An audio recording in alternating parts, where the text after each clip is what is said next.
नमस्कार दोस्तों स्वागत है आप सबका आपका अपना यूट्यूब चैनल सूरज शाहदेव में। मैं हूं सूरज शाहदेव।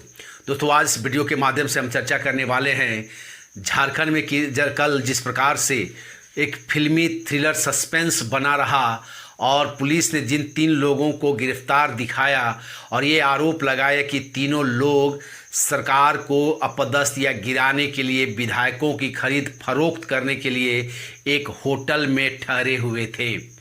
मामला क्या है, सच्चाई क्या है, अभी इसकी बहुत ज़्यादा खुलासा नहीं हुई है दोस्तों, लेकिन आज हम इसी पर चर्चा करेंगे। दोस्तों चर्चा शुरू करने से पहले आपसे रिक्वेस्ट होगी दोस्तों कि अगर वीडियो पसंद आए तो इसको ज़रूर लाइक करें, दोस्तों के साथ शेयर करें और अगर चैनल में नए हैं तो चैनल को ज़रूर सब्सक्राइब कर लीजिएगा। दोस्तों दोस्तों हम पिछले कई दिनों से या कई महीनों से ये सुनते आ रहे हैं, पढ़ते आ रहे हैं कि झारखंड सरकार को कभी भी कांग्रेस के 11 विधायक और झारखंड मुक्ति मोर्चा के कुछ विधायक मिलकर अपदस्थ करने वाले हैं, गिराने वाले हैं और इसको लेकर एक षड्यंत्र रचा जा रहा है।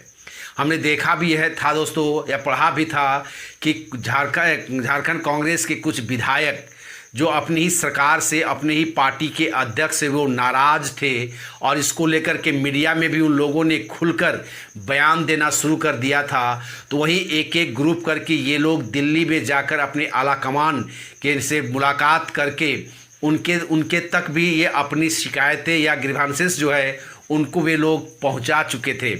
इन्हीं सब बातों को लेकर के मैंने भी एक वीडियो 2-3 वीडियो बनाया था इस पर और कई समाचार चैनलों पर भी यह चलाया जा रहा था कि झारखंड सरकार को अपदस्थ करने की एक षड्यंत्र चल रहा है और लोगों ने साफ साफ ये प्रकार से शक किया था कि ये भाजपा इसके पीछे है। कल जो घटना घटी है दोस्तों, जिस प्रकार से रांची के एक प्रतिष्ठित होटल से 3 लोगों को गिरफ्तार किया गया था, जिसमें अभिषेक दुबे जी का नाम आता है जो रांची में रहते हैं लेकिन है पलामू के, दूसरा नाम आता है आपके अमित सिंह जी का नाम आता है, तो वहीं एक नाम आता है आपका निवारण कुमार महतो जी का नाम आता है जो बोकारो के रहने वाले हैं और ये फल विक्रेता हैं। तो अमित सिंह जी हैं वो आपके ठेका मजदूरी में काम करते हैं 350 रुपया डेली के बेसिस पर। इन लोगों को गिरफ्तार करने के बाद थाना लाई पुलिस और पूरा मीडिया घराने में और पूरे राजनीतिक दलों के बीच या राजनीतिक घरों में एक प्रकार से भूचाल आ गया। लोग ये जानने के लिए उत्सुक होने लगे कि आखिर हुआ क्या है, ये कौन लोग हैं, कौन लोग नहीं हैं। जैसे इन लोगों को दोस्तों जब पुलिस थाना से निकाल कर जेल भेजने के लिए अदालत ले जाया जा रहा था, उसी वक्त इनका हुलिया को देख करके एक प्रकार से ऐसा लगा कि इसमें कहीं ना कहीं कुछ दाल में काला है। ये लोग सरकार गिराने के लिए या विधायकों को खरीदने के जो लाया गया है या गिरफ्तार किया, उनके नाम पर गिरफ्तार किया गया है, ये नहीं हो सकते हैं। मैंने इसके ऊपर में कल वीडियो बनाने का सोचा था, लेकिन जैसे ही शाम हुई उनके परिवार के लोगों ने जिस प्रकार से कुछ बयान देने लगे तो मुझे लगा कि नहीं, इस पर और जानकारी कुछ इकट्ठा कर लूं, उसके बाद ही इस पर मैं वीडियो बनाऊं। जैसे उसके निवारण महतो के एक भाई जो भीम महतो जी रांची आए और मीडिया को संबोधित करते हुए यहाँ तक वो बाबूलाल मरांडी जो भाजपा के विधायक दल के नेता है उनसे भी पर्सनली मिले और सारा डिटेल उनके पास उन्होंने रखा। बाबूलाल मरांडी जी ने इसको लेकर के प्रेस को भी संबोधित किया, प्रेस के सामने भी सारी बातों को रखा। जो जानकारी बाबूलाल मरांडी जी के प्रेस वार्ता से मिली या भीम महतो जी को सुनने के बाद जो मिली, वो जानकारी ये है दोस्तों कि बोकारो की पुलिस निवारण महतो और भीम सिंह को गिरफ्तार करने के लिए उनके घर में रात को 11 बजे 22 जुलाई को ही दबिश दिए थे और दबिश देने के बाद दोनों ही लोगों को गिरफ्तार करके रात के 3 बजे वे लोग 22 जुलाई को थाना लाए थे। गिरफ्तार करने वालों में सिटी के डीएसपी थे, वहाँ पर थाना के अधिकारी थे, थानाधार थे और कुछ पुलिस अधिकारी वहाँ पर गिरफ्तारी के लिए गए थे। जब निवारण महतो के परिवार के सदस्यों ने गिरफ्तारी का कारण पूछा या जानने की कोशिश की तो उन्हें सिर्फ इतना ही बताया गया कि कुछ मामला नहीं है, इनको सिर्फ कुछ पूछताछ के लिए हम लोग ले जा रहे हैं, थोड़ी देर में छोड़ दिया जाएगा, आप लोग चिंता ना करें। लेकिन घर वाले थे कि चिंता कैसे नहीं करते, वे लोग भागे भागे थाना पहुंचते 3 बजे रात को वहाँ पहले से ही अमित सिंह को भी उन्होंने गिरफ्तार करके वहाँ पर लाया हुआ देखा। अमित सिंह के भी पिताजी का कहना था कि अमित सिंह को घर से उठा करके बोकारो पुलिस ले गई है और उसको वहाँ पर दिखाया जा रहा है कि उसको लीलैक जो रांची में होटल है उससे गिरफ्तार किया गया है। भीम महतो जी ने बताया कि उनको गिरफ्तार करके एक स्कॉर्पियो में रांची लाया जाता है और रांची ला करके फिर वहाँ जब से पता करने के लिए वो रांची आते हैं तो उन्हें मीडिया के माध्यम से पता चलता है कि उन लोगों को विधायक खरीदने के एवज़ में या दोष में गिरफ्तार किया गया है। जब उन्होंने बताया, मीडिया को जब अपनी कहानी सुनाया तो एक बार ऐसा लगा कि मामला में कुछ शक है, यानी कि दाल में कुछ काला है। पुलिस भी इस पर कोई बयान नहीं दे रही थी। हालांकि जब पुलिस उसको गिरफ्तार की थी तो नियमतः पुलिस के रांची के जो एसपी थे उनको इस पर बयान देना चाहिए था, या जो विशेष शाखा के जो एडीजी थे या डीजीपी थे उनको इस पर बयान देना चाहिए था। लेकिन इन लोगों ने इस पर किसी प्रकार का कोई बयान नहीं दिया और बयान देने के लिए सामने आ गए आपके झारखंड मुक्ति मोर्चा के केंद्रीय महासचिव सुप्रियो भट्टाचार्य जी, जो नियमतः गलत था। कल बयान सबसे पहले पुलिस का बयान सामने आना चाहिए था, डीजीपी का बयान आना चाहिए था, या सरकार की तरफ से कोई बयान आना चाहिए था दोस्तों, ना कि पार्टी के महासचिव के तरफ से। यानी कि एक प्रकार से उन पर यह आरोप लगाया गया कि ये पुलिस के प्रवक्ता बनकर कल बयान दे रहे थे। इसलिए सबको और शक होने लगा कि यानी कि दाल में कुछ काला है। लेकिन जैसे ही दोस्तों आज पुलिस के पास जो अभिषेक दुबे जी ने एक लिखित स्वीकारोक्ति बयान दिया है, जिस पर उन्होंने स्वीकार किया है कि अभिषेक दुबे, उमाशंकर अकेला जी, इरफान अंसारी जी, निर्दलीय विधायक अमित यादव जी और निवारण महतो जी और आपके अमित कुमार सिंह जी, ये सभी दिल्ली गए थे 15 जुलाई को। वहाँ पर इन लोगों का जो स्वागत किया गया था, रिसीव किया गया था, एक जयकुमार नाम के शख्स इनका रिसीव वहाँ पर किया था। वहाँ पर 2 इनोवा गाड़ी लगाई गई थी। एक इनोवा में तीनों विधायक बैठे थे, यानी कि उमाशंकर अकेला जी, इरफान अंसारी जी और मनोज कुमार यादव जी बैठे, अमित कुमार यादव जी बैठे थे। और इन तीनों जो अभिषेक दुबे, अमित सिंह और आपके निवारण महतो, ये एक इनोवा में बैठ कर इनको एक होटल में ले जाया गया। और उसी होटल में लोगों को कहना है कि दिल्ली में 2 विधायकों से मुलाकात किए जो महाराष्ट्र के विधायक हैं। उनका नाम चंद्रशेखर राव और चरण सिंह है। जयकुमार जो बताया जाता है कि वो चंद्रशेखर राव जी के भगीना है, और ऐसे भी आरोप लगाया जाता है कि झारखंड के 11 जो कांग्रेस के विधायक हैं उनको खरीदने की जिम्मेदारी इन्हीं 2 विधायकों को दिया गया था, यानी कि चंद्रशेखर राव और चरण सिंह को दिया गया था।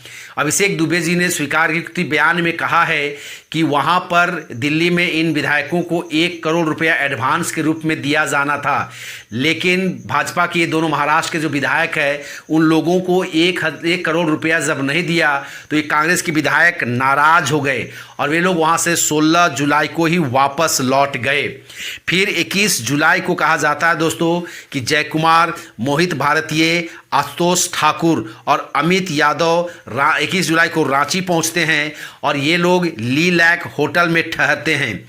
वहीं से ये लोग टेलीफोन के माध्यम से अन्य विधायकों से ये बातचीत कर रहे थे या डील कर रहे थे। वैसे जैसे पता चलता पुलिस को इसकी भनक लगती है, जैसे ही बेरमो के विधायक अनूप कुमार जी या जयमंगल सिंह जी ने जैसे लिखित एक बयान FIR दर्ज कराते हैं कोतवाली थाने में, कोतवाली थानेदार ने वहाँ पर छापा मारते हैं और अभिषेक दुबे को वहाँ से गिरफ्तार करते हैं। बाकी 4 लोग जिसमें जयकुमार, मोहित भारतीय, आशुतोष ठाकुर, अमित यादव वहाँ से भागने में फरार हो जाते हैं। कहा जा रहा है कि स्वीकारोक्ति बयान में अभिषेक दुबे जी ने कहा है वो जिस कमरे में वो ठहरे हुए थे उसी कमरे में 2 लाख रुपया पकड़ा गया है। अब दोस्तों अगर हम अमित दुबे जी की बातों पर विश्वास करें या जो निवारण महतो या अमित सिंह जी के परिवार की बातों में विश्वास करें, इस पर अब एक खुलासा ये नहीं हो पा रहा है कि सच्चाई क्या है। वहीं अगर हम विधायकों की बात करें तो विधायकों ने भी सामने आकर के मीडिया में अपना बयान दिया है। उन्होंने कहा, इरफान अंसारी जी ने कहा है कि वो उनके पिताजी वहाँ बीमार थे, उनको देखने के लिए वो गए थे और वे एयरपोर्ट से या जैसे यहाँ से जो होटल जाने की बात हुई है इनोवा में, वो इनोवा में होटल नहीं गए थे बल्कि वो स्कॉर्पियो में झारखंड भवन में ठहरे हुए थे। वहीं उमेश शंकर अकेला जी का कहना है कि वे होटल में नहीं ठहरे थे, बल्कि ये नोएडा में अपने भगनी के यहाँ ठहरे हुए थे। अमित यादव जी का भी वहाँ पर कुछ और ही कहना है। यानी कि अगर विधायकों की बात को सुने, अमित दुबे जी जो स्वीकारोक्ति बयान दिया है पुलिस को, उस पर अगर हम विश्वास करें या निवारण महतो जी की बातों विश्वास करें, तो कहीं ना कहीं शक होता है दोस्तों, या एक घालमेल लगता है। जैसे अमित दुबे जी ने जो बयान दिया है कि निवारण महतो और अमित सिंह जी को दिल्ली लेके गए, सवाल यहाँ पर यह खड़ा होता है दोस्तों कि आखिर अभिषेक दुबे जी ने अमित सिंह जी को क्यों ले गया, जो एक दिहाड़ी मजदूर हैं, जो वहाँ के एक फैक्ट्री में वहाँ पर किसी बोकारो में कहीं काम करते, 350 रुपया के प्रतिदिन के वेजेज में वो काम करते हैं। आखिर क्या वो विधायकों को जानते थे? क्या वो लाइजनर है? उनको गिरफ्तार, उनको वहाँ पर क्यों ले जाया गया? दूसरी बात, फल विक्रेता जो है निवारण महतो जी हैं, उनको अभिषेक दुबे अपने साथ दिल्ली क्यों ले गए? क्या वे बहुत बड़े लाइजनर हैं? क्या वो झारखंड के कांग्रेस के सभी विधायकों से परिचित हैं? हो सकता है वो कुछ लोगों ने भाजपा के साथ इन दोनों नेताओं का, व्यक्तियों का, अमित सिंह का और निवारण महतो जी का फोटो दिखा रहा है। हालांकि दोस्तों, किसी भी व्यक्ति के साथ फोटो होना यह कहीं भी यह साबित नहीं करता है कि ये लोग गुनाहगार है या ये लोग भाजपा खरीदने में शामिल है। कोर्ट में ये 2 मिनट में दलील नहीं टिकेगी दोस्तों, तुरंत खारिज हो जाएगा। हम सब जानते हैं कि कोई भी विधायक या नेता होता है, किसी भी कार्यक्रम में कहीं जाते हैं तो उनके साथ सेल्फी लेने के लिए लोग आतुर होते हैं, उनके साथ फोटो खिंचाते हैं। फोटो खिंचाने वाले का मतलब ये नहीं होता है कि वो उस पार्टी के सक्रिय कार्यकर्ता है या डिवोटेड कार्यकर्ता है, पार्टी के सदस्य हैं, नेता हैं या उसके बहुत खासम खास हैं। कोई भी जिसको अपने आइडियल मानते हैं उनके साथ वो फ़ोटो खिंचाना लाजमी हो जाता है। बहुत सारे लोग फिल्मी हस्तियों के साथ फ़ोटो खिंचाते हैं और सोशल मीडिया में डालते हैं, लेकिन फिल्मी हस्ती क्या उनको जानते हैं? क्या उनके साथ कुछ उनकी बहुत संपर्क जो है बहुत घनिष्ठता होती है? ऐसा नहीं होता है दोस्तों। अतः फ़ोटो को देख करके या नेताओं के साथ फ़ोटो खिंचाने को देख करके यह कदापि नहीं कहा जा सकता है कि ये जो आपके महतो जी और सिंह जी, जो अमित सिंह जी हैं, ये भाजपा के सदस्य हैं या भाजपा के कांग्रेस के विधायकों को खरीदने में ये बहुत ज़्यादा लाइजनर का काम कर रहे थे दोस्तों। सबसे पहला सवाल तो ये होता है कि अभिषेक दुबे जो बयान दिया है उस पर ये सवाल खड़ा होता है कि आखिर अभिषेक दुबे ने भाजपा के किसी अन्य नेता को या अच्छे जानकार व्यक्ति को, बोलने वाला, पढ़ने वाला, कोई अच्छा पहुंच वाला व्यक्ति को ये अपने साथ दिल्ली क्यों नहीं ले गया, जिसके साथ कांग्रेस के नेताओं की अच्छी पकड़ होती? ये एक फल विक्रेता को और उसको क्यों ले गया? दूसरा सवाल यहाँ खड़ा होता है दोस्तों पुलिस पर कि पुलिस जब उन लोगों को बोकारो से गिरफ्तार करके लाई थी 22 जुलाई को, बृहस्पतिवार को ही रात को 1 बजे जब उनको वहाँ पर गिरफ्तार कर लिया गया था और रांची से कुछ अधिकारी बोकारो जाते हैं और उसको वहाँ से पकड़ के एक स्कॉर्पियो में, व्हाइट रंग के स्कॉर्पियो में उसको वो रांची लाते हैं। फिर रांची पुलिस ये बयान देती है कि इनको गिरफ्तार ली लैक होटल से किया गया है। आखिर रांची पुलिस को या झारखंड मुक्ति मोर्चा के केंद्रीय प्रवक्ता सुप्रियो भट्टाचार्य को ऐसा झूठ बोलने की क्या जरूरत पड़ी कि इन लोगों को ली लैक होटल से गिरफ्तार किया गया है? यानी कि दोस्तों कहीं ना कहीं यह एक जांच का मामला है। मुझे लगता है कि सरकार कहीं अपने जो 11 कांग्रेस के विधायक या कांग्रेस के भी कुछ नेता इस षड्यंत्र में शामिल हैं और उन लोगों पर एक प्रकार का दबाव डालने के लिए, ताकि ये लोग अगला कदम भाजपा में जाने का ना उठाए। या हो सकता है इसी मुद्दे को लेकर के हेमंत सोरेन जी कोई केस करे या स्पीकर के माध्यम से इन लोगों को बर्खास्त कर दिया जाए। अगर इन लोगों को बर्खास्त कर दिया जाए या इन लोगों को अदालत में 2 साल की सज़ा हो जाती है या हट जाते हैं ये लोग, 11 विधायक अगर हट जाएंगे तो झारखंड मुक्ति मोर्चा की सरकार गिरने से बच जाएगी। क्योंकि अभी झारखंड मुक्ति मोर्चा के पास 30 विधायक हैं और कांग्रेस के अगर ये 11 हट जाते हैं तो उनके पास 7 विधायक बचेंगे। तो 30 और 7 37 विधायक, आरजेडी का 38 विधायक उनके पास बचता है। 1-2 अगर निर्दलीय विधायक उनके साथ आ जाते हैं, 38-39 विधायक बच जाते हैं। अगर भाजपा चाहेगी भी तो इस सरकार को सदन में नहीं गिरा सकती है, क्योंकि भाजपा के पास अभी मात्र 28 विधायक, आजसू को लेकर के 28 विधायक ही हैं। कहीं ना कहीं मुझे लगता है दोस्तों एक लंबी या दूरगामी सोच के तहत ऐसा कदम उठाया गया है ताकि इन विधायकों की सदस्यता को समाप्त करने के लिए कोर्ट में अर्जी दिया जाए, इन विधायकों को गिरफ्तार करके जेल भेजा जाए और इन विधायकों की सदस्यता को रद्द किया जाए या इन विधायकों को सदन में शामिल होने से रोका जाए, वोट देने से रोका जाए और हेमंत सोरेन सरकार गिरने से बच जाए। दोस्तों दोस्तों अतः इस पर अब जिस प्रकार से अभी महाराष्ट्र के 2 विधायकों का नाम आ रहा है, चंद्रशेखर राव जी का नाम आ रहा है, चरण सिंह का भी नाम आ रहा है, तो मुझे लगता है कि झारखंड सरकार की पुलिस इस पर अब बहुत अच्छी तरीके से जांच नहीं कर पाएगी। ये 2 राज्यों का मामला है और दोनों ही राज्य में बिना सीबीआई का इस मामले की जांच नहीं की जा सकती है। हालांकि भाजपा के विधायक दल के नेता श्री बाबूलाल मरांडी जी ने एक सिटिंग जो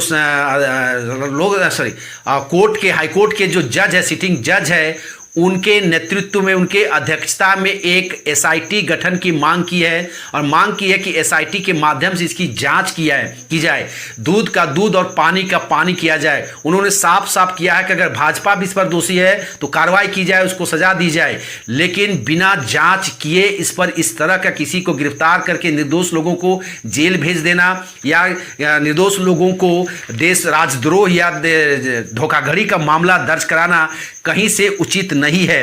जिन लोगों को गिरफ्तार किया गया दोस्तों, इन लोगों पर आईपीसी की धारा 419, 420, 124 A, 120 A, PR act, public representation act के तहत और पीसी एक्ट के तहत मामला दर्ज किया गया है। इन लोगों का करियर बर्बाद हो जाएगा दोस्तों, जीवन सत्यानाश हो जाएगा, परिवार का सत्यानाश हो जाएगा। अतः बाबूलाल मरांडी जी ने भी ये मांग किया है दोस्तों कि इन लोगों को बिना शर्त यानी कि ससम्मान इन लोगों को रिहा किया जाए, एसआईटी का गठन किया जाए हाईकोर्ट के सिटिंग जज के नेतृत्व में, अध्यक्षता में, और दूध का दूध और पानी का पानी किया जाए। वहीं पर भाजपा के प्रवक्ता प्रतुल शाहदेव जी ने इस पर सीबीआई की मांग की है दोस्तों कि सीबीआई इसको जांच कर सकती है, क्योंकि ये 2 राज्यों का मामला बन रहा है, झारखंड और महाराष्ट्र का। इस पर सीबीआई अच्छी तरह से जांच कर सकती है। हालांकि बाबूलाल मरांडी जी ने कहा है कि अगर भाजपा सीबीआई जांच की मांग करेगी तो ये लोग कह सकते हैं कि चूंकि सीबीआई केंद्र सरकार के अधीन है तो सीबीआई ठीक से जांच नहीं कर पाएगी। इसलिए बाबूलाल मरांडी जी ने निष्पक्ष होकर, निस्वार्थ होकर और साफ साफ शब्दों में कहा है कि एसआईटी गठन किया जाए और उससे गठन किया जाए, ताकि भाजपा वाले भी इसको स्वीकार करेंगे, झारखंड मुक्ति मोर्चा वाले भी स्वीकार करेंगे। अब देखना ये दिलचस्प होगा दोस्तों कि झारखंड मुक्ति मोर्चा सरकार और कांग्रेस सरकार इस पर क्या निर्णय लेती है। अगर वो एसआईटी का गठन करती है तो भाजपा भी उस पर अपनी सहमति दे चुके हैं और उनका मांग भी वो कर रहे हैं, तो मुझे लगता है कि सच सामने आएगा। लेकिन अगर पुलिस के साथ मिल करके हेमंत सोरेन कोई जांच करते तो मुझे नहीं लगता है दोस्तों इस पर किसी प्रकार का कोई सही या सच सामने आने से आ पाएगा। हालांकि दोस्तों पुलिस जांच करेगी तो कहीं ना कहीं इन विधायकों का, इन नेताओं को, चाहे इन जो गरीब लोगों को गिरफ्तार किया गया है, इनको फंसाने की पूरी साजिश रच ली गई है और ये लोग बेकसूर मारे जाएंगे। दोस्तों यही था जानकारी आज के बारे में। मुझे लगा कि इसके शेयर मैं आपके साथ करूं। अगर ये जानकारी आपको अच्छी लगी है दोस्तों तो इसको लाइक करें, दोस्तों के साथ शेयर करें, और अगर आप इस चैनल में नए हैं तो इस चैनल को ज़रूर सब्सक्राइब कर ले, बेल आइकन को दबा दे, ताकि मैं कोई भी वीडियो अपलोड करूँ, जानकारी अपलोड करूँ तो उसकी जानकारी, उसका नोटिफिकेशन आप तक पहुँच जाए और आप उस जानकारी से लाभ ले सकें दोस्तों। तब तक के लिए दोस्तों नमस्कार, जय हिंद।